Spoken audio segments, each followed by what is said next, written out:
Let's do some This American Life parody. Chapter 1. Chapter 1. The beginning. The beginning. I was walking down the street today, and I saw a young woman in a small car. And I thought, wow, that's a small woman. Today on the show, 3 stories. A father, a son, and something else. This American Life. I'm Ira Glass. I'm Ira Glass. Stay with us. Stay with. This American Life was brought to you by Simply Postmates.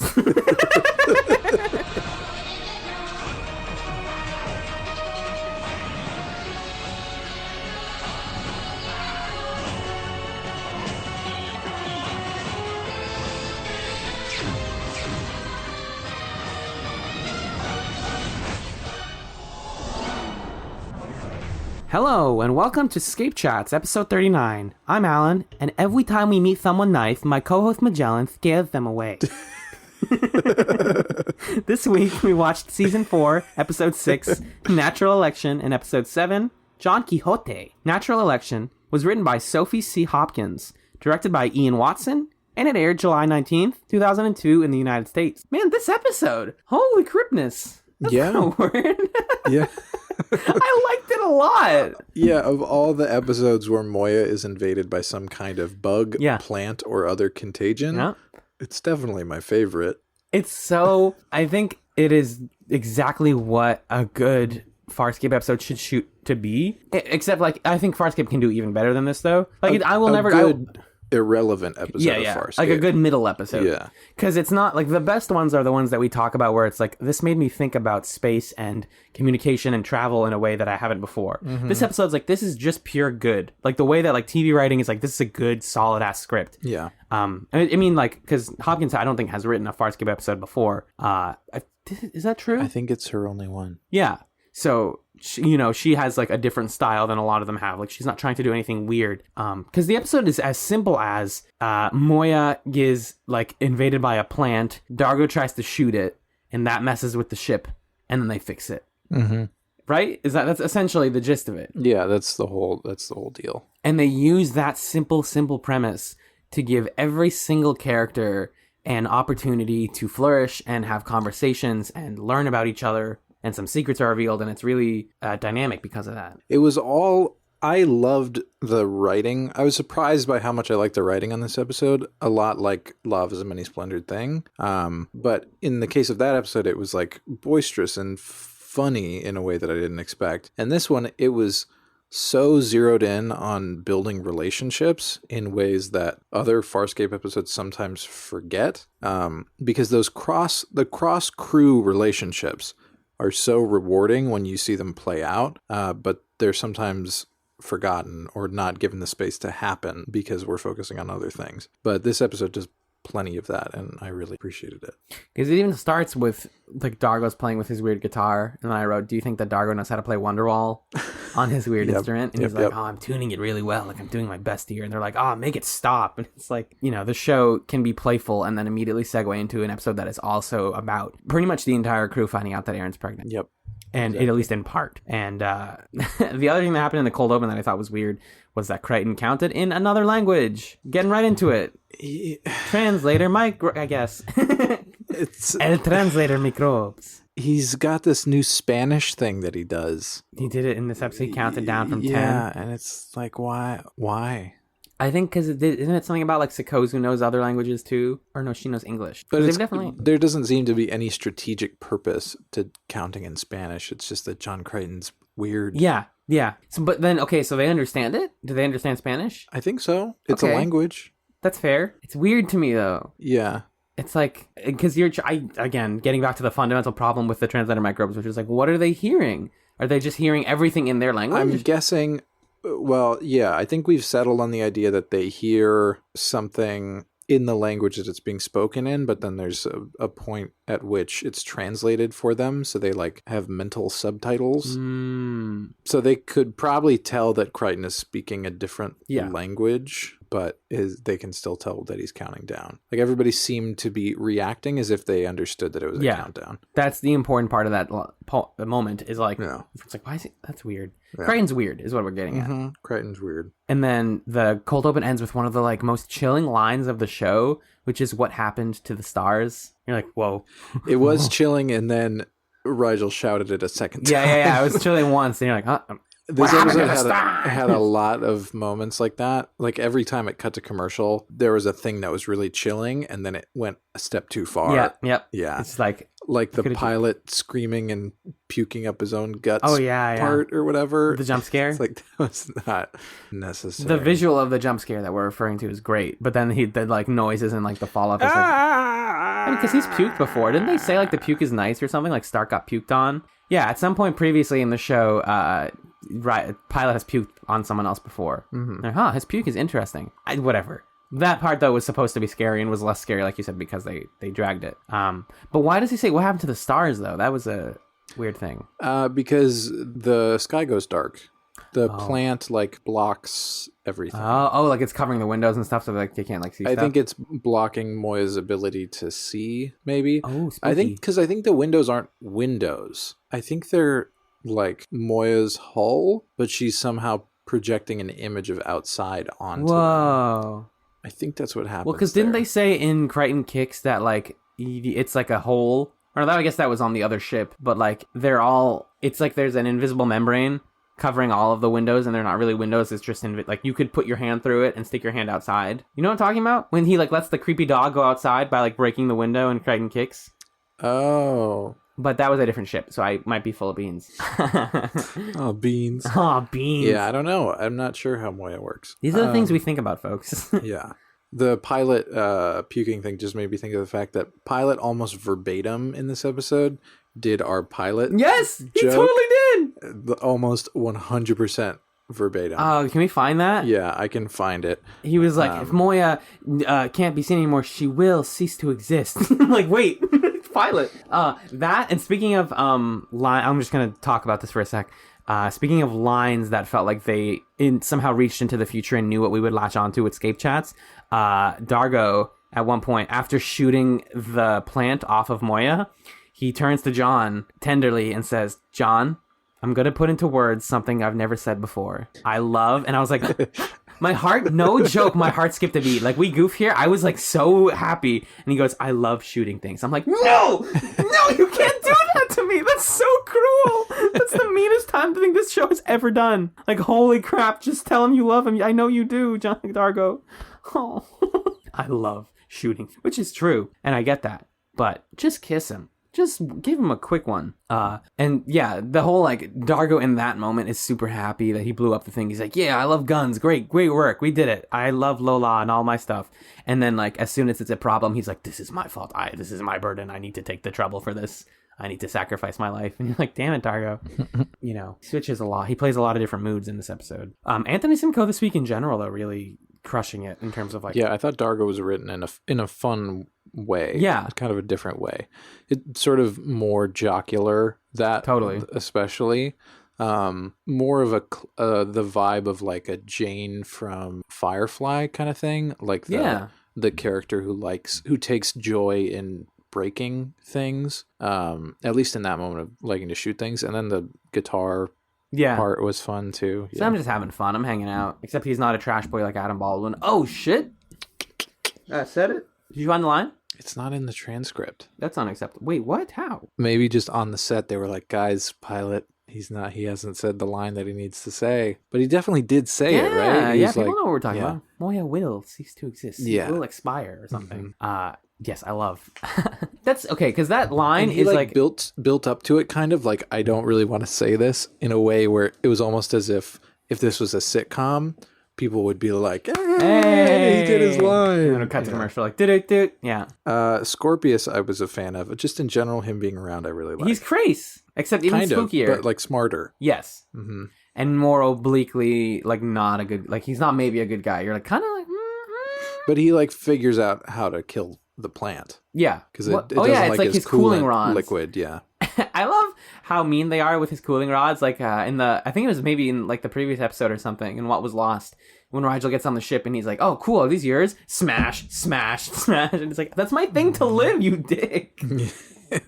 But it's such a fun setup for Scorpius that he's like in his cell quietly figuring out how things work, and then someone barges in and wants to beat him up. He says, hey, hold on. I know what to do. In case you want to know. It's Silence of the Lambs. It's exactly exactly that. Where it's like, this guy's bad. We know he's bad, but we need to keep him here because he knows how to get the real bad guy. Mm-hmm.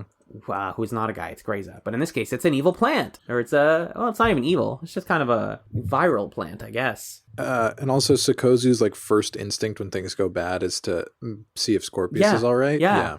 There's cool. Okay, they're definitely establishing a relationship between them that I'm finding really interesting, because she trusts him, which is already a yellow flag. She almost has an attraction to him at points, especially in like the second episode where it's like, of course she's gonna let him free because she just wants him to be out. And that worries me. I really hope that's like when she's like playing double agent with the like big peacekeepers, you're like, oh, whatever. But now I'm starting to see in my mind a world where Sikozu is going to drop everyone else and work with Scorpius and like do something. Like she's going to be his new Braca. Yeah. I mean, if he chose to leave, she would definitely go with him. Right. At this, even now. Because she's nowhere near connected. Because everybody else treats her like garbage. Yeah. This is something that I read some comments about in the Moyabag for last week's episode. People were commenting that just like everybody in the crew hates Sikozu for minute one for no good reason. Because she's another person. Yeah. That's not from their group. A part that I loved was fires broke out near Scorpius's cell. Yeah. And I think Chiana ran down there with Sikozu and was getting really mad and was going to fight him. And then Scorpius said this great line. He said, look down the passageway. Because there were more fires there's one in his cell and there were more down the passageway. He says, look down the passageway. If I can start fires, I am most proficient at it. That's the fun thing about having him on the ship, is he can have those lines just reek with, how did these idiots beat me? Yeah, seriously. I don't deserve to be here. I'm better than this, but come on. Yeah. He like constantly has this like proficient. He has like an anger in the back of his throat that he's like ready to unleash, which is kind of Scorpius in a nutshell. But like, yeah, I really like the way they've been characterizing him in these episodes. I'm trying to find other notes I had. I mostly commented on how pretty I thought this episode was. I thought there was a lot of great contrast because a lot of it took place in the dark. Yeah, which is a very dark episode. Like, we've seen Moya in various states of lighting. Remember the red, blue, and yellow lights or whatever? That episode. They like to play with lighting, but like seeing it be dark is like very interesting. Here's a random thought. Okay. I always say, oh, Farscape is kind of like a cartoon. And do you ever like know that gag in old cartoons, like in Looney Tunes or like Animaniacs, where it gets dark and all you can see is the whites of people's eyes? Yep. When I was a kid, I always wanted to watch an entire like episode like that. Oh. Like, yeah. I wanted to see. Well, in my head, I was like, that's just a cool thing, and it never lasts long enough. But now I kind of think of like, I like the idea of someone being visually symbolized by only their eyes. And you have to like write an entire episode and have physicality, but only have it exist with people's eyes. Their eyes. And they're just in the dark and they can't even see. Like, it's not just that we don't see, but they can't either. Yeah. Just like that idea of playing with visuals. It would never happen, but it's a cool thought I had as a kid a lot. Yeah, that would be pretty cool. Huh. Yeah. And then, speaking of not cool, we also got Zombie Pilot in this episode. Yep. Yeah. What? Was that because the plant was messing with him? The plant was messing with him, yeah. Zombie Pilot, whatever. Yeah, just a lot of sick pilot stuff. Yeah. And then he like freaks out towards the end and tries to strangle Rigel. Oh, yeah. He's like, I know what to do. Yeah. Like, freaks out, yeah. And there's just to cap off the Scorpius stuff, he has the moment where he saves everybody. Oh, yeah. Because Rigel's trying to do something with the controls and Pilot is strangling him. Yeah. And they've shackled Scorpius to Pilot's whatever zone, his chair or whatever he's in. And Scorpius like cuts off an arm to save Rigel and like hits the thing and saves everyone. And then Rigel's like, I did it. I did it. Everyone. That's yeah. I always forget Pilot's whole arm situation. And I love that detail. Remember, like you can cut an arm off, it'll regrow, but it'll hurt just as much as if you cut someone's arm off. Right. Sort of like a Wolverine thing, but slower.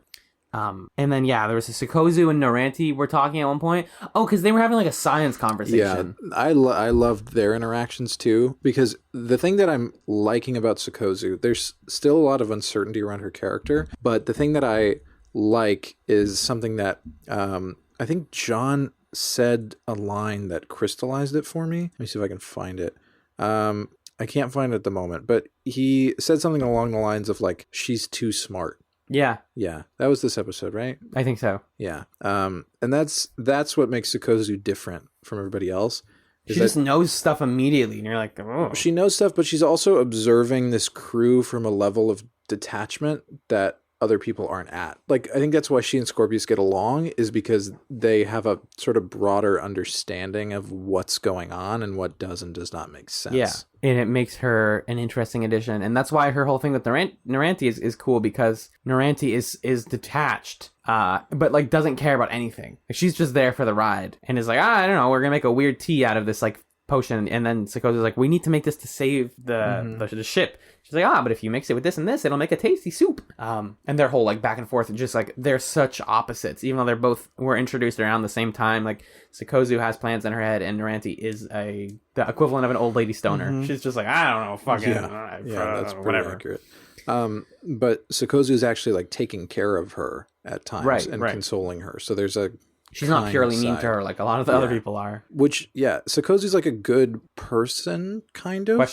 Question mark, maybe. She definitely has the capacity to treat people well. But people don't have the capacity to treat her well. Yeah. No, whereas Naranti, we don't even know if she's a good person. We just know she's a person. And even that's up in the air sometimes when it comes to shows like this. Yeah. Rigel he had a great arc in this episode. So at the beginning, he's the one who's officially captain. They have this rotating captain structure. Yeah. Where... Because they haven't picked yet. Yeah. So it's Rigel's turn, and he's kind of being a dominar about it, and people are being a little insubordinate.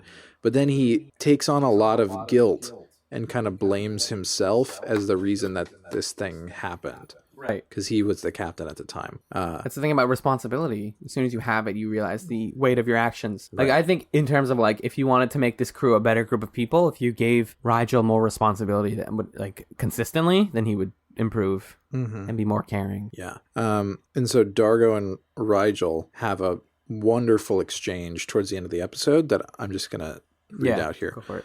So Dargo says, Rigel, you're often insufferable, but it's not your fault. Rigel says, I was captain. Dargo says, yes, you were, and pilot's pilot, Moya's a Leviathan. No matter what orders you give, they're not going to fly into something they can sense.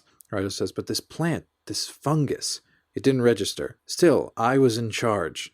And then Dargo says, there's so many other reasons why you should hate yourself at the moment, like sulking while others are out there risking their lives. Now monitor the airflow. Yeah. Yeah. So great conversation between Dargo and Rigel. And Rigel like steps up and tries to be a hero during that whole weird scene where there's fans. There's a fan room now. Oh, yeah. And it's like a weird like crystal fan where there's like a bunch of like 10 different spinning blades. Stuff breaks and then Chiana almost dies in the fans. And then like, turn off the fans. I love Sean Crichton's yelling. I don't know. How do you turn off the fans? Dude, that scene was so like noise pollution-y. Like, it's just like like in terms of like the sound editing on this, that scene was annoying to me. Yep. Because I was listening with headphones at that point. I was watching on my tablet, and I'm like looking away for a couple seconds. And I look back and I just hear like John screaming, Chiana screaming, the fan is going off, and there's music. And I'm like, this is too much. This is like, and it's the point. But I was like, this is obnoxious after a certain point. Yeah. But yeah, and that kind of leads to them turning off the fans and everything's okay. But and the way the captain thing resolves is also cool. The vote that they have at the end. The natural election, if you will. And pilot announces it over the intercom. Yes. What is it here? Here's what he says. And you can do the mental math in your head of who actually voted like that for everybody, which was really cool. So pilot says, the voting for the captaincy is complete, with Moya abstaining and everyone except for Scorpius casting a vote, including myself. Our total comes to 8. So the people that are voting are Chiana, Dargo, Rigel, Aaron, John, Sakozu, Pilot, and Naranti. Yes. So Pilot says the tally is as follows: 1 vote for Dominar Rigel the 16th. Okay. We know who did that one. Yeah. 1 vote for Officer Aaron's son. Yeah. Not sure at this second who voted for Aaron, but that becomes clear. Astonishing as it seems, Scorpius received 1 vote. That's from Sakozu. 1 vote was cast for the Divine Eternal. That shot is the funniest thing in this whole episode. Because she comes up, she goes like, "Ay!" Like, she like dances in the screen. She's like, "That was me, nerds." You're like, "Oh, I suddenly love Naranti." She's so happy. And finally, 4 votes for our new and deserving captain, Ka Dargo. Ding, ding, ding, ding. We didn't guess that. No, we didn't.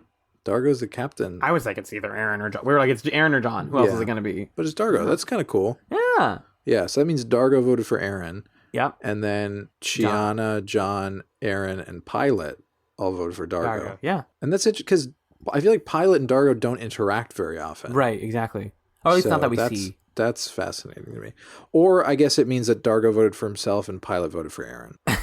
If possible. That's unclear. Once they said that, like the minute they actually said that, I was like, you know what? That actually makes way more sense. Yeah. Because, is Lola still active though? Does she still work? I think so. So, but even though she still works, like Dargo says in the cartoon episode. Oh my god, what is it called? The cartoony episode called? I don't remember that now. one. Yeah, he says like, this ship is all I have. This ship is the reason I live for. And it's like, oh, we're gonna give you another reason to live. Like you love to command something. And to like have control. He kind of needs that. Yeah. That thing. Like John and Aaron don't need another thing. Yeah. But Dargo they're dealing with a lot. Kinda need another thing. Yes, exactly. Another thing. From like a narrative perspective and a real person life perspective. Yep. And also his thing for a while was finding out killing or whatever the guy who killed his wife. Excuse me. You know what I'm talking about?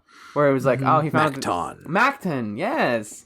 That happened between seasons 3 and 4. Whatever happened there happened. So he had a thing. Finn took care of it between seasons in the books, and then he's coming back and needs a new thing. And it's not going to be with Chiana anymore. So, bada bing, bada boom, he's the captain. And then later they say Captain James T. Dargo. I'm like, good. All is right in the world. So once they said it, I was like, yeah, okay. Yeah. I'll give it to him. My boy deserves it.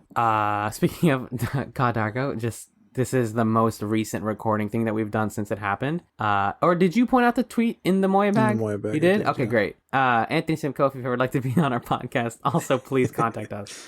I love you, and I love your character. But anyways, let's get to background information. Let's do it. You ready for this background information? Oh my god. There was other stuff, I think, in this episode about the John Aaron stuff, but still nothing has come to a point where we can really discuss it holistically.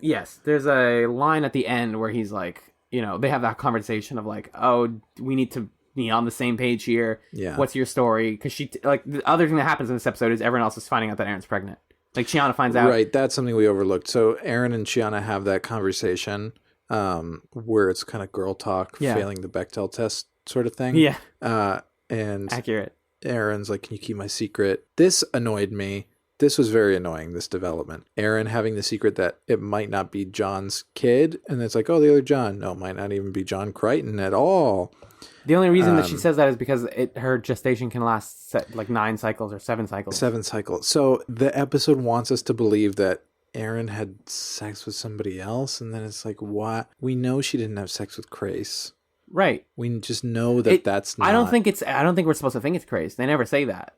I know, but what do they want us to think, I guess? Well, because when she was in the Peacekeepers, she had a lot of sex with that guy. No, I know, but we don't know the 7 years thing until the end when John knows it. Yeah, so but before through the that, whole it's episode, we are also under the impression that it's like, who knows whose kid it is? It's like, why are you doing that with Aaron? I just feel like it's been really bugging me that Aaron's son has been distanced from the audience these first few episodes that she's been back, because we don't know. Yeah, I just feel like we don't have a hold in her character because there's so much about her right now. Yeah, that's a total question mark.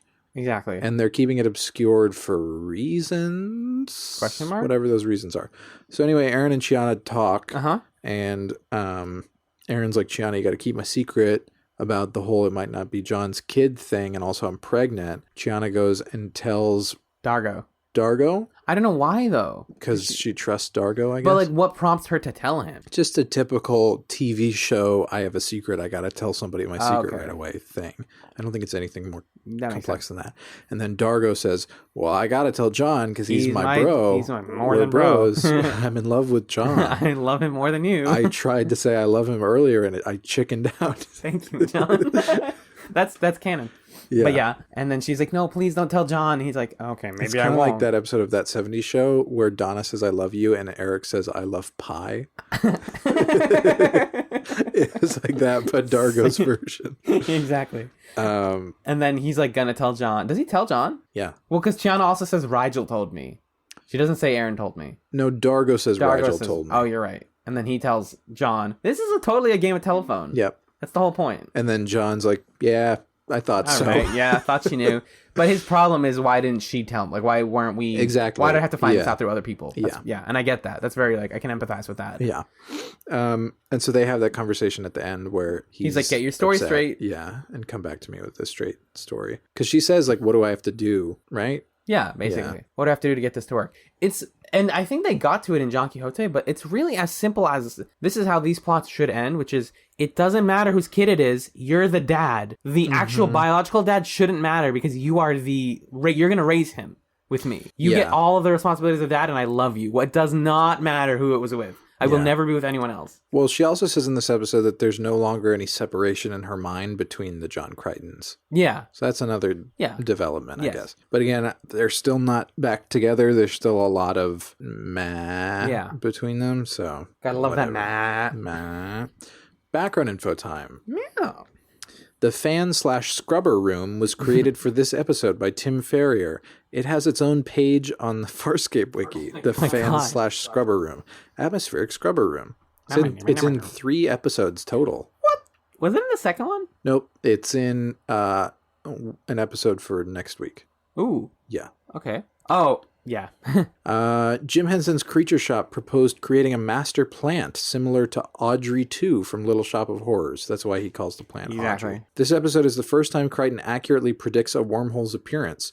Ben Browder and the writers tried to make it more of a mystical experience rather than a scientific calculation. Because he just counts down and then it's there. Well, it paused for a bit. Maybe I got it wrong, and then pop, boop, there it is. For some reason, John has decided to add a little Spanish to his vocabulary. In this case, doing the countdown in Spanish. Later, in I Shrink Therefore I Am, he continues to use Spanish on occasion. Such a funny background info. They're on our page here. Yeah. For the first time, Moya assumes a command structure as Dargo officially becomes her captain. Huzzah! Yay. That is natural election. That's it? Yeah, not a lot in the background info this time. Fun. You know what else is fun? You guys listening are fun. You're fun. You say fun stuff. You scuppers. You scrus. Let's have a chat with the scuppies. I'm going to talk to the scuppies right now. Be right back. Hello, everybody, and welcome to the Moyabag for this week. It's not Alan. He thought he was going to do it, but he is not editing this week's episode. We're swapping because he has a dental school exam this weekend. Wow, it's big deal. Wish him luck in that exam, the DAT, so applying to dental school. Wish him big luck on that. I want to see our boy become a dental boy. Speaking of dental boys, I'm a bit of a dental boy right now, insofar as I'm talking. What am I talking about? Well, I'm talking about what we talk about whenever we do the Moyabag, which is your questions, comments, and feedback sent to us myriad ways. One possible way that you can send us such things is through Twitter. The show is on Twitter at ScapeChatz, ScapeChatz, ScapeChatz. Now, usually we get a weekly Twitter memo from, but this week, Owns did not send us a memo, instead sending us some scant tweets, just a couple thoughts. By the way, all of these comments, questions, feedbacks are referring to last week's episode for the most part, which is the episode where we discussed lava's a many splendored thing and promises. So in these few tweets here, Omen says, all they've got to say about promises is that the antagonists of that episode come back real right quick, I think. The other thing that Ohms is talking about is loving seeing Aaron's son in pain, not in a gross way, but in sort of a visual representative way, and kind of celebrating the fact that Farscape puts her in pain, but they don't overdo it. They don't make it horrific or gruesome. It's just kind of there. I think I, in my mind, liken it to, in another show, you might see like a strong character that you really like in a hospital bed, for example. And they might be chipper and fine, and they might seem ostensibly healthy, but just the fact that they're being put in that context is itself haunting and fascinating. You can also find us every week at our weekly Reddit threads. A little more Reddit action this week, which is exciting. All of our Reddit threads are posted to the Farscape subreddit, which is www.reddit.com/r/Farscape. We got our top comment this week from Reddit user Leo Chris. Leo Chris starts by asking, were you guys drunk? Just kidding. Great episode as always. We weren't drunk. Believe it or not, we never are. sometimes we drink. But I think if we were legitimately drunk when recording an episode, I don't know where that sentence ends, but that's the point, is that no sentence would end. Leo Chris says, Lava's a many splinter thing to them is great filler. So agreeing with me that it's pretty good for what it is. Then Leo Chris engages in the discussion that we were having regarding female characters on this show fighting a lot, specifically Chiana and other characters fighting, and whether or not we can kind of fault a show for not living up to certain standards that we have of inclusion or fairness or just positivity in narrations of populations that don't traditionally have kind of dominant roles in media or in stories, right? Leo Chris says, as far as faulting goes, while I do think it's worth discussing that some of the dynamics they employed wouldn't necessarily be looked upon favorably, while also perhaps pointing out that the show was ahead of its time in certain aspects. It's difficult for me to truly and fully condemn it. Right, I don't think we were necessarily condemning it. I think it's just something that we kind of always want this show to be better because we love this show.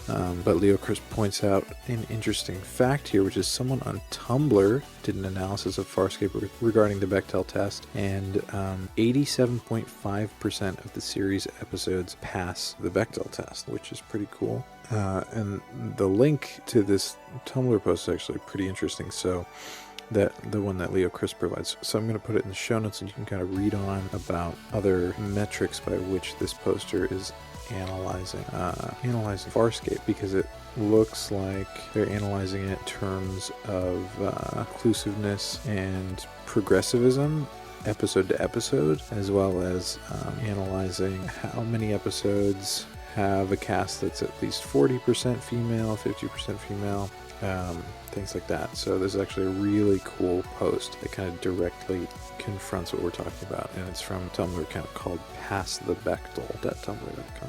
Leo Chris wants to also be added to the Greyza distaste pile, though more in the love to hate column rather than hate to hate, and kind of raises some questions about the idea of women using their sexualities as weapons on this show, saying they're not necessarily condoning, or obviously not condoning, Greyza's rape torture, but thinking about how this show has that Greyza incident, but also has Naranti using her sexuality or powers to generate sexuality as kind of a humorous moment. Still a weapon aimed at their foes, right? And obviously we can say that the difference is the harm that was done, right? What was or was not violated in those cases. But there's some fluidity, there's a spectrum of the use of sexuality as some kind of tool or weapon or technique or whatever word you want to apply to that. Just the use of sexuality in this show. And then going on to wonder in terms of Greyza, the fact that she has this ability to use her sexuality to gain pretty much complete dominance, right? To exert her authority over other characters through the medium of her sexuality and her femininity. There's a question that Leo Chris is posing of, what does that mean in terms of female empowerment, female representation? Is it a step forward? Is it step back? Is it restrictive? Is it kind of one and the other? What does it mean? This is something I think about a lot too. What does it mean to have villains who are women, right? I think that's an interesting and kind of open question that we're grappling with right now. Is Farscape obviously is a show where gender is very important. It comes into play a lot, and you can see it in kind of maybe straightforward flipping of norms ways in the John Aaron relationship a little bit. We kind of discussed that before, how the ideas of masculinity and femininity are a little more fluid between John and Aaron. But broadly speaking, this show is coming at the idea of gender from several different directions, and each character has a part to play in what's going on there. So it's an ongoing and a really interesting discussion to engage in. Leo Chris goes on asking to get bitter for a second. I totally agree with this, saying that Chiana and Jewel were definitely bonding, and then they get rid of Jewel and Sokozu comes in, and now we're kind of back to square one with that whole relationship. Goes on to agree with us that the Braca scene should really not have been cut at all. Excited to hear what we think about Don Quixote. It's one of Leo Chris's favorites. And then it says, the next time we spoil Buffy, we should just blame bunnies. Which, now moving on to our most frequent Reddit commenter, the second frequent Reddit commenter here, not in terms of first most and second most, but first in the order and second in the Blue Blaze Spear. I'm just trying to give you the respect you deserve here. Love and appreciate your feedback. Blue Blaze Spear says, glad to hear that we're able to start banking episodes again. We're glad about that too. And calls us out, or not calls us out, but is amused by us mentioning Del Close. Hey man, if you love deep cut improv references, I can work in more of those at the drop of a hat. Although I don't think Del Close at this point is as deep of a cut as he perhaps once was.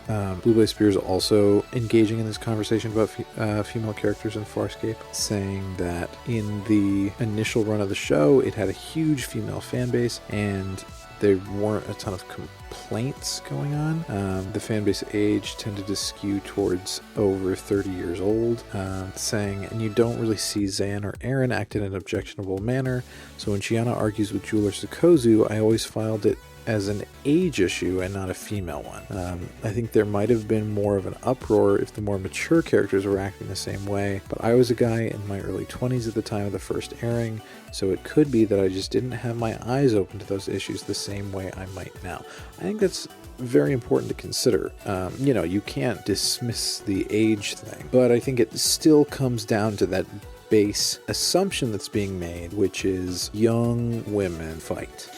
And maybe that's, again, young men fight, and so we have an assumption that young characters will compete with each other. But the thing I just always come back to is something I think we finally put into words last week, which is the default for John and Dargo is that they're bros. And the default for Chiana and Jewel, or for Chiana and Sukozu, is that they argue. And the default for Chiana and Aaron is that they're distant from each other. There just isn't a clearly strong, productive female friendship on the show, which is kind of where I'm coming from. But I think the age thing is definitely big, because the show is also engaging with the idea of age pretty consistently, with Rigel and with Naranti in a much more ham-fisted way, but it's definitely a present element. Blue Blaze Spear says that Stark never worked as a character for them. Naranti perhaps more so.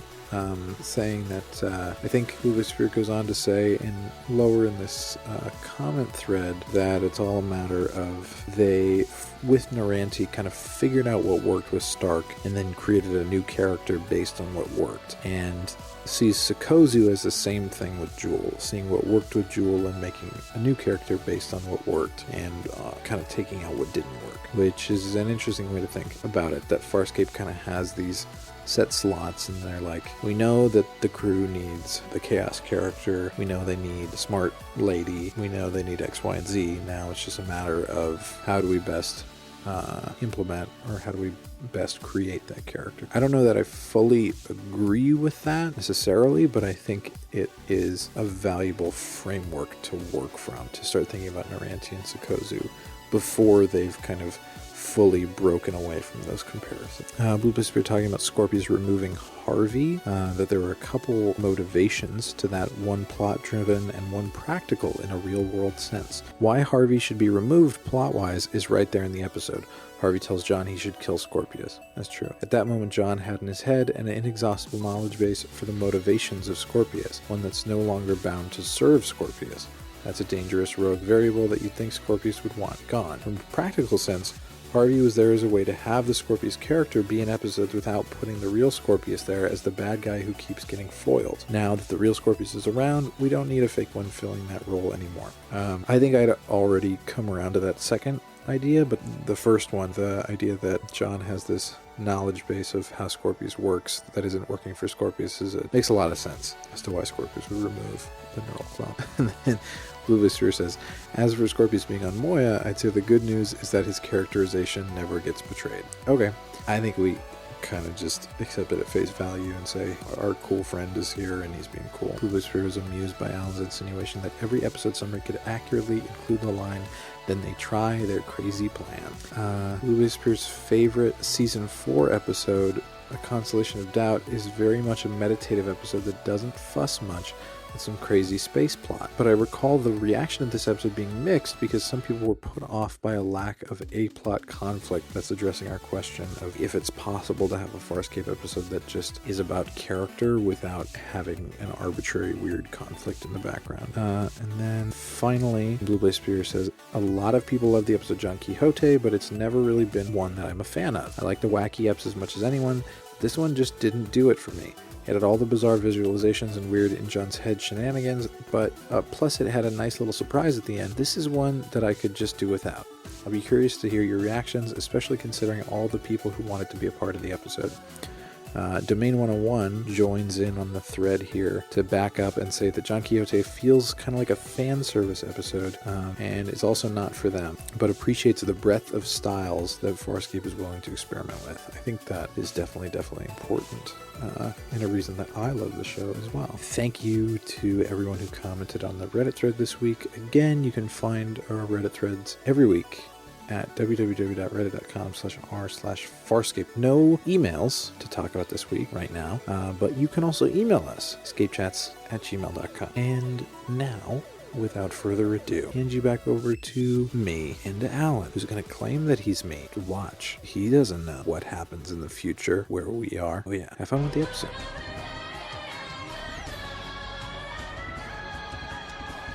Oh, okay, I'm back. Whew. That was in another room. I recorded the Moyabag. That was crazy. Yeah, your voice sounded weird. I know. There was music behind me too. Oh yeah, it was. Yeah, but I managed to do what I could. The second episode that we watched this week was John Quixote, and it was written by Ben Browder, directed by Tony Tills, and it aired July 26th, 2002. In the United States. This is the episode. This is the the one. This is the best episode of Farscape right here. According to some people, I guess. I don't know if anyone says it's the best. It's really good. It went from pretty good to fantastic, is what I'm saying. It went from pretty good to annoying. Yeah. To I didn't like the middle. Okay to yeah, that was great. Because the pacing of it was so weird. I mean, the episode was weird. It was like Monty Python meets Spyro the Dragon. Like, yeah, the Spyro was a big. It actually, we read the background info. It totally was. Yeah. It went from, oh, this is going to be like, of course, Farscape isn't going to do a traditional we're in a game and we have to fight our way out, or else we die in real life. That's not Farscape. Yeah. I don't know. Again, why did I expect that? And you watch it, and the game, like their first run through, finishes like less than halfway through the episode, and I'm like, wait, where's the rest of the episode? And then it does the breakdown where it's like, we're in a game, but no, we're not in a game, but Scorpius is here, and why is it gets like very weird, and then it just zooms out real, just one little cog turns, and oh, this is profound in a way. This is like the episode that got me thinking a little bit about Stark, about Zahn, about John's relationship to Chiana, about the way that this show tells stories and the way that it cares about its character development, and why episodes like Natural Election are important. It's because we can have those, and then we can have ones like this where all of that character development pays off. Yeah. Screamed that last word there. Yeah, the thing that really sets this episode apart is that it's a showcase of how characters see each other, because we have episodes once in a while like Natural Election where we get to see characters interact, and we keep that kind of audience third person perspective of seeing their interactions and making some judgments on the characters based on that, but we don't often get direct insight into how characters interpret one another. And in this episode we get, like you said, to see how John views different people. We get to see how Stark views different people. And also just the idea that like this episode is developing the characters of a character who's not on the show right now and a character who's dead. Exactly.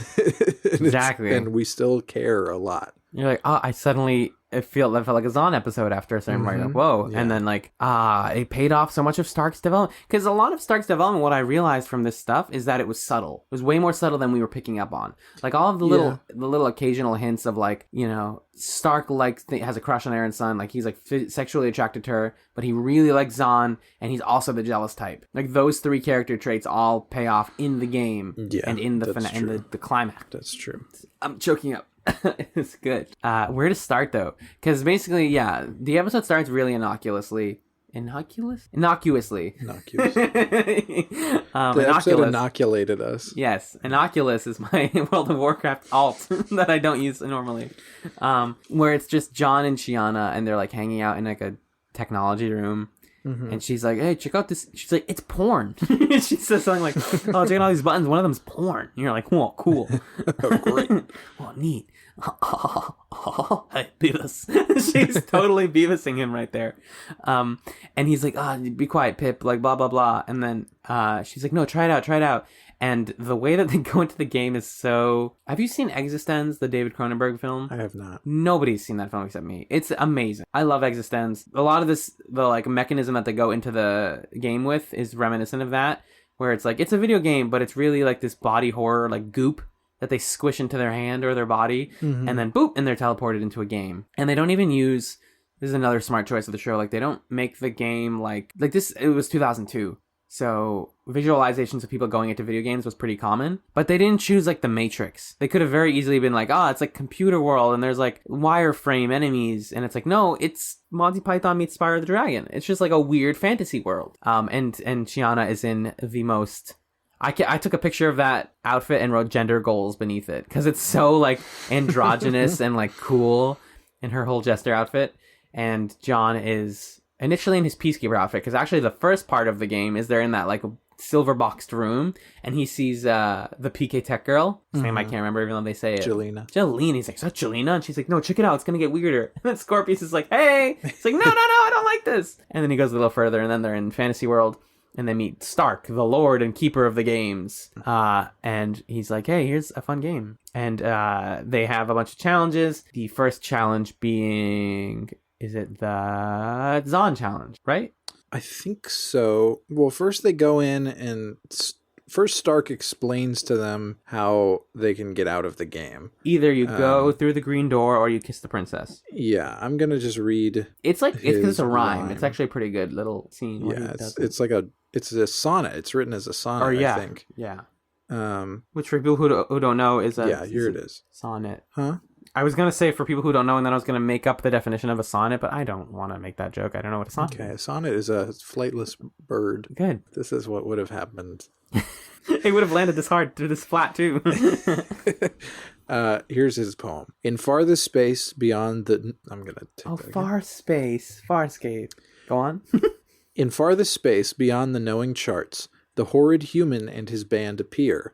And though they play today at different parts, the core of subtle truth beneath is clear. The path of choice may draw you dark and deep, where flesh deformed doth keep the dream alive. And if the way your compass cannot keep, some pearls of wisdom to thee do I give. So it's like a whole preamble introduction of what's going on. Oh, pearls of wisdom. The little circle things. The hint orbs. Yeah, hint orbs. Your quest is for the princess fair to seek, the one a human's fleeting love did rend. Bring forth the sword and through the darkness peek. One loving kiss amends, and there's an end. And if we shades with taste do not agree, a door of green shall set your senses free. I also like that. That's a good poem. Sonnet situation. Yeah. I like that. I forget what I was going to say. I like that when he's like starting to go into the game, he's like, how do I get out? And she's like, oh, just say the exit word. It's like, what's the exit word? And it's like, I want out.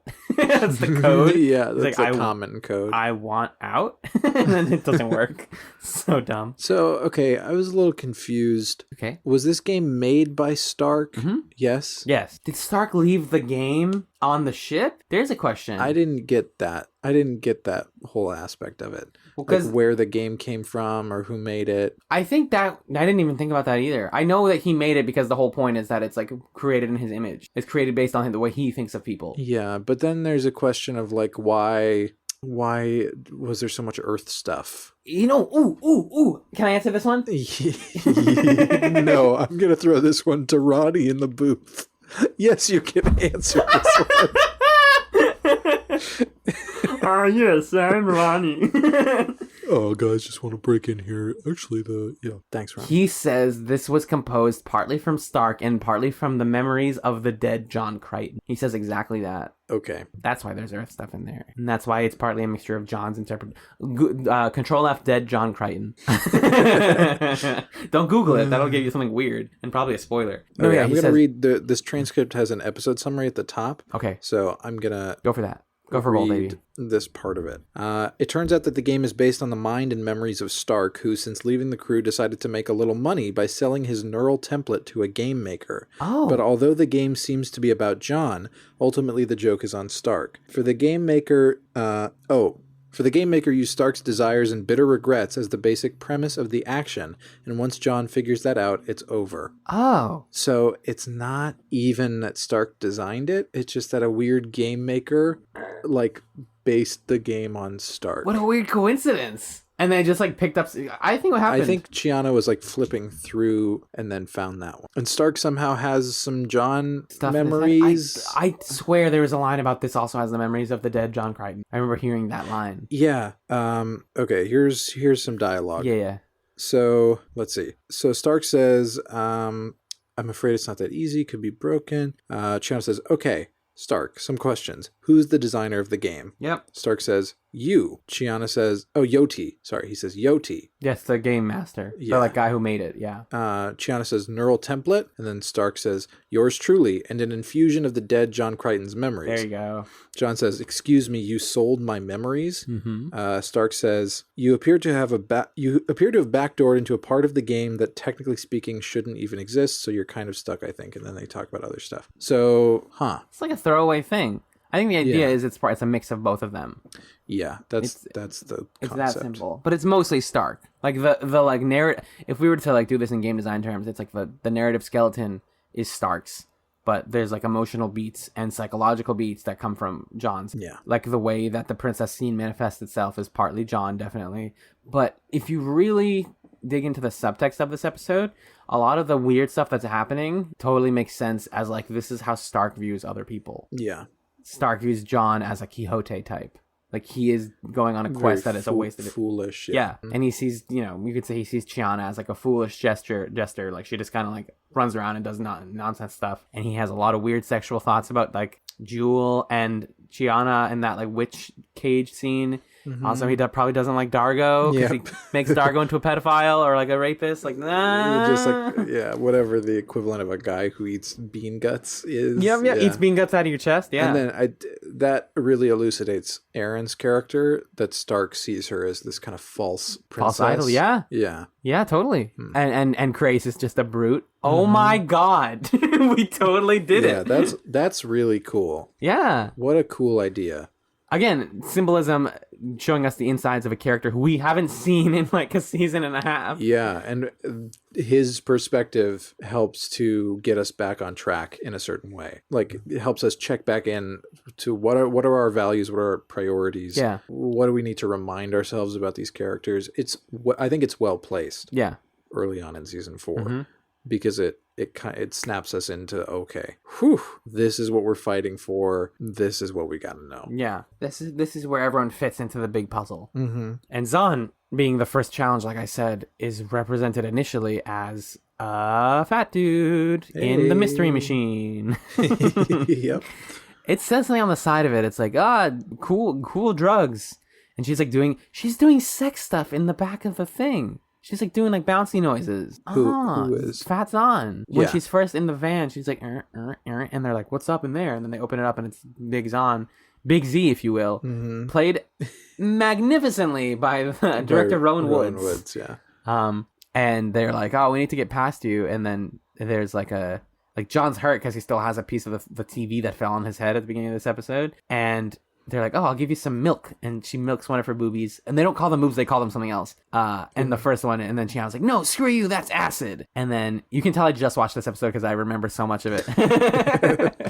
And then the second boob has healing juice. And he pulls the thing out of John's head. And it's like, "Yay, I'm good." Anyways, and they just leave? Yeah, they just leave. They're like, okay, that we didn't have to think any more about that one. Yeah, honestly, the first run through, that's why I was like, this episode's weirdly paced. It goes by so fast because everything is single gags. The Rigel thing is Rigel says none shall pass, and they follow him with the little Cheerios on the floor, and then he farts like a flamethrower at them. Yep. Just silly, okay. And then the Dargo stuff happens, and it's weird. It lasts for 2 seconds. Yeah. That stuff pays off though, and then in the repeat when it's Chiana was, but they go through the first run. Also, we should just say while this is happening, the B plot, the reason that it's bad that they're in there is Sikozu is talking to Scorpius, and they're like, "We should play this game that John played plays, and it's chess, which never play chess if you're on Moya, because it means something bad's going to happen. Chess is never a good thing. Well, also never play chess with the villain. Also, that's a good, in general. In anything. Yeah. Yeah. Because she's like, I'll play for you. And he's like, we can make this more fun if you open my cage. And she's like, good idea. That's a solid plan. Yeah. And so he's out and supposedly doing nasty stuff, which he is. This episode was pretty smart in how it handled Scorpius as well. Because I was definitely at first annoyed with the idea of, they're going to do a thing where Scorpius is like, play chess with me, open my door. Now I'm in control of Moya. I didn't want that for him. We kind of know that that's not his angle. And then so what happens is they think that they get out of the game. They return to Moya. Then some bad stuff is going on. Scorpius is taken over. And he locks John up and tries to get his wormhole stuff. Aaron's working with him. And Scorpius is saying all this weird stuff about how, Aaron's a great, servant or something? Or, he thinks she's hot. Weird. I think he says that line also, the half scare and half sebation, or the 1/4 scare and sebation offspring. Yeah, will be great. And that's when John tries to kill him. Yeah. Doesn't work. And I didn't like any of that stuff. And the whole time it's like, this can't be real. This is real. And it goes on just long enough that I almost thought it was real. And then it's like, no, this is the game. Yeah. Still. And I thought that was really smart because the episode takes that thing that you think is supposed to happen, that Scorpius is going to kill everybody, and totally subverts it by saying, no, that's a crazy fantasy that John has. Also, by the way, the real thing that happened, when they check back in at the end of the episode, John's like, what's up with Scorpius? Dargo's like, oh, his door malfunctioned. It's over with. We figured it out. Yeah. Nothing was wrong. Yeah, nothing was ever wrong. He just legitimately did want to play chess in the same play room. Chess. Yeah. I love that. Yeah. Yeah. That was one line. That's why I was like, I'm not actually sure if I remember that, but it's because it was a brief line where Dargo's like, hey, here's what actually happened. Which is good, because the whole episode is actually not about what really happened. It's what's going on in John's head and Chiana's head in the game. The game is the center of this. Whereas the cartoon episode is partly about the cartoon, but it's really about the conflict between John and Dargo. This is no, it's about John in his head. And so they go through. There's another great thing in the game world, which is the Max Headroom John Crichton. Yep. Which they call John Headroom in in the background info. I think I liked that a lot. I mean, that was a clear homage. I'm like, yeah, I get it. Have you seen Max Headroom? I have not. I know what it looks like, and I've seen clips of it, but I don't know what the show was. The transcript has a brief summary of what that show was about. Okay. I'm just gonna read it to you because it sounds awesome. Yeah. So the transcriber here says, Max Headroom was a brief but brilliant sci-fi series whose life in the U.S. lasted a total of 14 episodes, plus an earlier pilot, that were aired 1987 to 1988. A granddaddy of cyberpunk TV and film, it was set in a dystopian future run by the mass media. Max was an intelligent computer image who was created when investigative reporter Edison Carter sustained a head injury during an assassination attempt by his own network. Whilst undergoing treatment, a digital template of his brain was taken, and thus Max was born. Max was named for the last thing Carter saw before his accident, a Max Headroom notice on a low beam in a parking garage. Oh. Carter's ambivalence and learning to deal with his always astute and often embarrassingly gregarious digital self as they work together to expose corporate greed and corruption was a central theme of that dead-on satirical and often hilarious series. Whoa. That sounds really cool, right? Yeah. And it's the 80s. Yeah. Should we watch Max Headroom? Next podcast. Yeah, maybe. No. Although that could be a fun, in our watching the ephemera of Farscape thing. I think so, yeah. Because I only know Max Headroom as the head that does the head, that kind of thing. Which it does in this episode as John. And the best scene of that, John Headroom, was on the elevator. Yeah. Where he's like, oh, you have a great helmet. All of that stuff. And then it ends with the perfectly choreographed shot of the elevator opening, and then tss, and the head is exploded because John hit it with something. Mm-hmm. And him and Chiana walk out, and in the third challenge they walk out and it's a bedroom. It's a Max bedroom. Yay! jokes. And inside is a beautiful blonde belle, beautiful Southern belle named Aaron's son? Question mark? And she's protected by her husband, who says that we're out of ice, honey. That line was hilarious. Just picture a giant ogre with weird horns being like, honey, we're out of ice. And, we gotta talk about Claudia Black's accent. Sorry, Claudia Blonde. That's what you called her earlier. We are gonna be so happy together. It's Southern meets heavy lisp. I don't know that she's putting in work. Like you said, again, also. it's amazing character choice. Yeah. Just fantastic. I mean, everybody in this episode is doing fun riffs on their characters. Yeah. Claudia Black's accent, top notch. Probably my favorite part of the episode for sure was that voice. Anthony Simcoe doing a really fun, like, manic Dargo thing. Like, he just seemed constantly aroused and a little scared, but also not scared. A little moist. Something about his performance was really captivating. It's pure slime. Yeah, the Max Headroom thing was fun, like, well done by Ben Browder. Yeah. His, like, empty smiles were cool. Yeah. And then I thought Jewel was really entertaining. Oh yeah. As well. Why not me? Yeah, like, you gotta eat my guts. Yeah. That's what people tweet at Kanye West whenever he tweets, "Eat my guts." So everybody was doing really fun stuff, but yeah, the Aaron Blonde was, or Claudia Blonde. There you go. Was Aaron Blonde. Claudia Blonde was just top, the best of the whole thing. Good costuming, weird but good accent choice. Mm-hmm. Very funny. The whole Princess Peach thing. Yeah. And the ogre is, I didn't even realize this at the time, but the ogre is Lonnie Tupu. Yeah. Back in a live action, like he's there as himself and not a voice. That was weird, but I was happy to see that. I'm like, whoa, Lonnie, you're back. That was a good costume. There's a good background info about that costume if you like the Monty Python references in this episode. Yeah. But yeah, so they go through it the first time and then they go through again.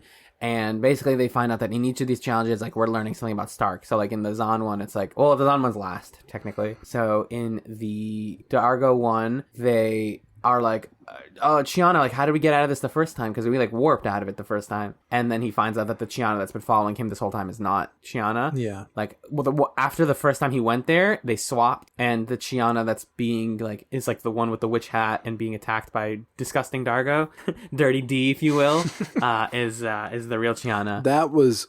The episode had a few moments that I think were kind of twisty, but that was the one that really got me. Yeah. And yeah, it felt like a legitimate twist where it was like, if you were watching closely, maybe you would have caught this. Yeah. But it was surprising. You were blindsided by the weirdness. Yeah. And the way that he figured it out was ingenious, where he was like, Chiana, what's Aaron's secret? Yeah, yeah. Right? Yeah. And she's like, because it's old memories, so they don't know. Yeah. Yeah. And that's why there's no Naranti or Sikozu exactly. in the good game. Point. Yeah. I think John says that. Yeah. And then the other one is he finally gets to kiss the princess. And then that scene that's another thing where I feel like it's showing us how much of a voyeur Stark is.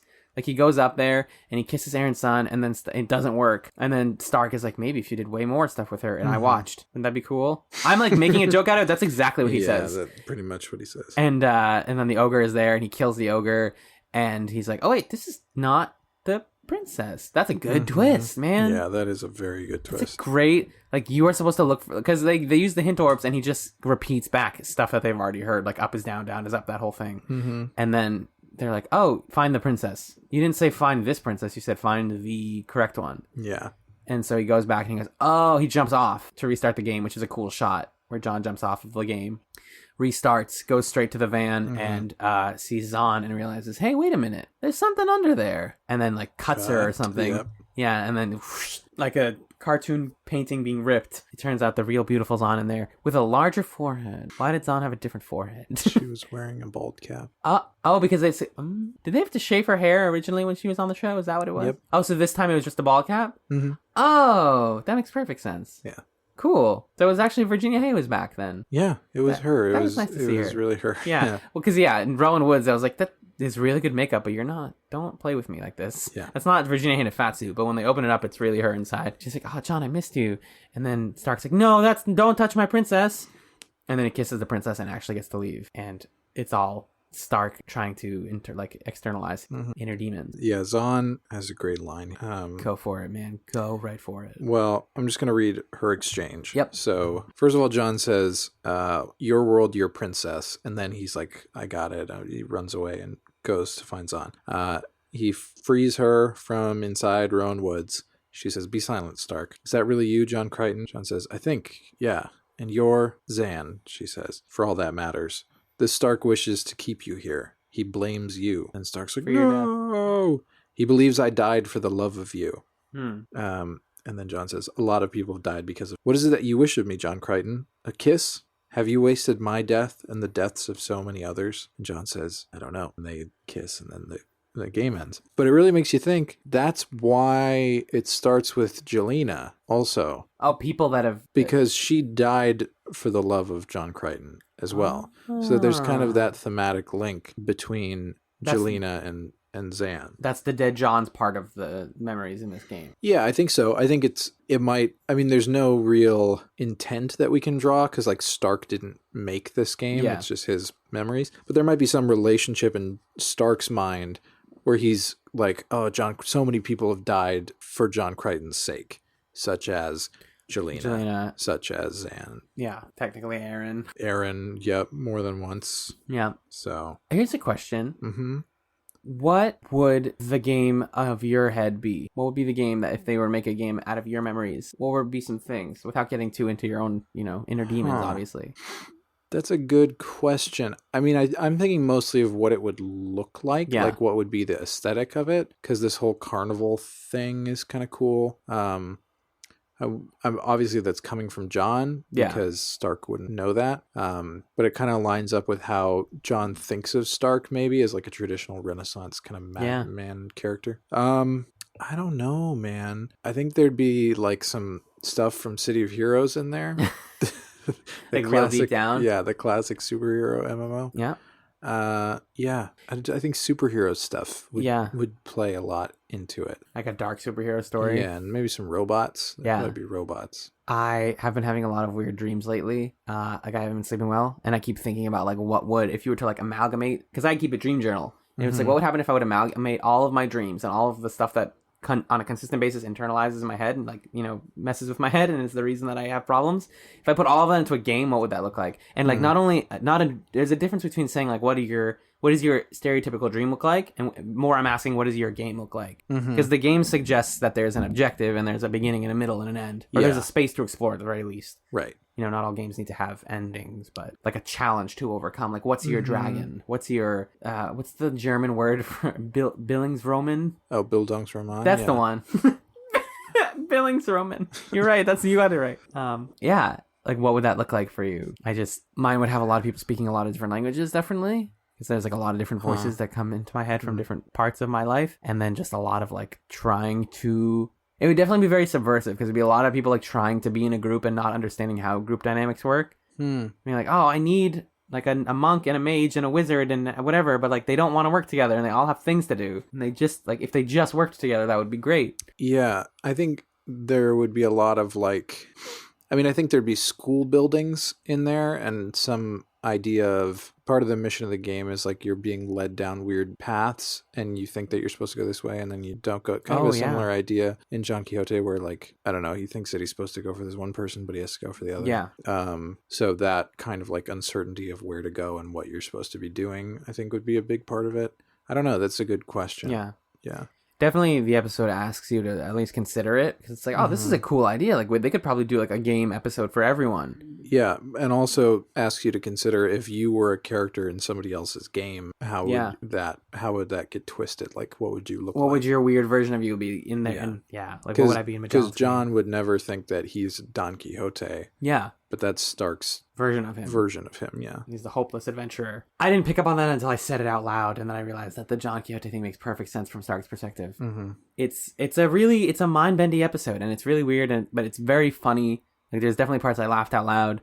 John taking absolute devilish glee in running over "You Shall Not Pass" version of Rigel with the car was really good and like well shot. It's just like and then like plows over Rigel. And I thought that whole bedroom scene was fantastic and all of that. And then they get out and like you said, it's like, oh, everything's fine. Okay, cool. And because John's whole thing is like in the dream in like one layer deep, because this is kind of Inception. Like he's like, oh, I'm gonna put Scorpius in the game because putting someone in the game is the biggest punishment. Like that's his like idea. And then that's how we can permanently stop him. But he can get out of it eventually by winning. So it only buys us some time. Like, I don't know, that whole thing, pretty interesting to me. Yeah. And then they backed one more level and I was like, okay, that's I like where this went. And I like that they didn't just decide to turn Scorpius into a villain this soon. That would have really bummed me out. Yeah. Overall, I thought Don Quixote was really interesting. And like you said when you texted me this morning, really shows what you can do when you develop your characters for 4 seasons, what you have the potential to do with them. You can just uncork this stuff. Yeah, because it's all there. You just have to look back and think, what do we already know about these characters? How can we kind of look at the facts of things from a slightly different perspective to get new insights from it? It's a good time for sure. Yeah. Would you like to read the background information? I'd love to. This episode was the second written by series star Ben Browder. First one again? I know we watched it, but what was it? Green-Eyed Monster. Oh yeah, solid. The designs of the castle and grounds are loosely based on the style of the PlayStation video game Spyro the Dragon. Tim Ferrier used these designs as he felt it was a game John Crichton would have played. I know yeah, he definitely had a PlayStation. Yeah. I played Spyro 3 recently. Or no, not recently, 3 years ago, but I just have really vivid memories of one summer. It's summer 2013. I can just tell people playing Spyro 3 on my PlayStation and being like, I wish I played this one as a kid. Because I was a Crash Bandicoot guy. They're very different, but, video games, whatever. That's not for this podcast. In a line cut during the editing stage, the ogre complained, "Only this morning she made me throw out a perfectly good television set." Oh, that just explains why the sense television of got the thrown. TV line. Oh. The parking garage scenes were filmed at the same Olympic Stadium location as the meeting between Crichton and Gary Regal in Won't Get Fooled Again. Yep. This meeting was originally set in an enchanted forest, but due to budgetary constraints had to be moved to the parking garage location. I liked it in the parking garage. It being in a parking garage makes it seem more weird, like it's in John's head. Yep. Because if it was a traditional buildings Roman Rhodocropolis, whatever that word is, buildings Roman neck, something, it would have been in a forest. The second chapter is always in a forest. I've seen The Last Unicorn. I know how plots work. The parking... Oh, sorry, I just read that one. The parking? The male Zan was based on the original concepts for Zoto-Zan, in which Zen would have been a big blue man. I'm so glad they didn't do that. Yeah, right. There also wouldn't have been enough women on this show if they did that. There wouldn't have been any except for one. Yeah. The role was played by Rowan Woods, who shot his scenes while directing I Shrink Therefore I Am, the next episode. Woods shaved his head for the scene. Nice. I like to think that he didn't get out of costume and was just like, all right, anyways, like filming, but in the Zan costume. It's possible. Yeah. Virginia Hay returned to shoot her scenes and shot her documentary footage for Unrealized Reality. I guess there's documentary footage in Unrealized Reality. Thanks a lot. At the same time, she wore a bald cap for the appearances rather than shave her head. Her name was not listed in the opening guest credits to preserve the surprise, but despite this, Sci-Fi promoted her return in advance of the episode's airing. So, of course they did. Yay. Dave Elsey wanted to give Lonnie Tupu 3-foot-long horns for his costume, like something out of Time Bandits. But with the sword fight, the horns had to be smaller. In the end, the horns were taken from the goat scene in What Was Lost Sacrifice. The goat scene, like where they sacrificed the goat and cut its neck or whatever in What Was Lost? Oh, weird. They took that goat's horn. And they took a lot else from it. Stark's sonnet includes all of the clues Crichton and Chiana would need. Yep, It's true. that's the point. Tammy McIntosh was partway through filming episodes of All Saints when she returned for this episode, and after shooting her scenes stated she wasn't going to think too much about having baked beans for intestines. Oh, I thought they were creamed corn because I watched Twin Peaks recently. What's that stuff called? Gorgonzola? Oh, I know what you're talking about. Like, what's it called? Yeah, the soup that they eat. Ephemera? No, it starts with a G. It starts with a G. Garbanzo? Coffee. I'll find it. You keep reading. Coffee. Browder added the sideways elevator and Arthur Dent references as a tribute to Hitchhiker's Guide to the Galaxy and its star Mark Wing Davey, who was the head of Browder's drama school. Oh. Didn't know he went to drama school. But what I did know is that I didn't pick up on the Hitchhiker's Guide reference. Garmonbozia. Is that how is it pronounced? Garmonbozia is a concept from Twin Peaks Fire Walk with Me. Garmonbozia. Takes the shape of creamed corn. Huh. It's like pure evil or something. Yeah. People should watch Twin Peaks. That's not really a spoiler. It's like the best show. Magellan hates it, but I love it. I don't. Don't lie to them. I don't hate it. I like parts. Alyssa Jane Cook reprises her role of Jelena Renes in this episode. Lonnie Tupu, Paul Goddard, and Tammy McIntosh reprise their respective roles of Crace, Stark, and Jewel in various forms. Though unlike the others, Tupu is covered in heavy makeup. Jelena hasn't been on Farscape in 3 years. 3.5 years, approximately. Yeah. Imagine doing that. Like, you were a beloved character from one episode of a TV show that kind of not really blew up after you were on it. Mm-hmm. And then, like, years later, they're like, hey, we need you for one scene. We need you to run across the screen. And scream and freak out. Yeah. And that's it. And then leave again. All right, bye. Bye. It's Weird. The John image in the elevator, nicknamed John Headroom, is a tribute to the 80s show and character Max Headroom. I want to watch it now. Me too. Stark's voice briefly comes out of Scorpius. Yep. Stark's voice briefly comes out of Scorpius, partially because originally Paul Goddard was at the tryouts for Scorpius before Wayne Pigram was. Oh, we've read that before. Yeah, I think we have. That's awesome. That could have worked. Paul Goddard as Scorpius? I could see it. Yeah, totally. Yeah. Not as good, but I could see it. Yeah. According to Claudia Black, during the Farscape panel at the 2009 San Diego Comic-Con, she kept her princess accent a secret until filming, which caused Browder to corpse on camera when he first heard it.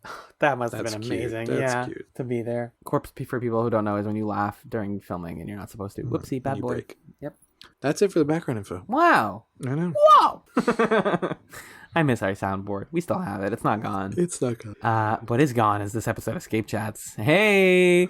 But first, it's time for Planet Netflix.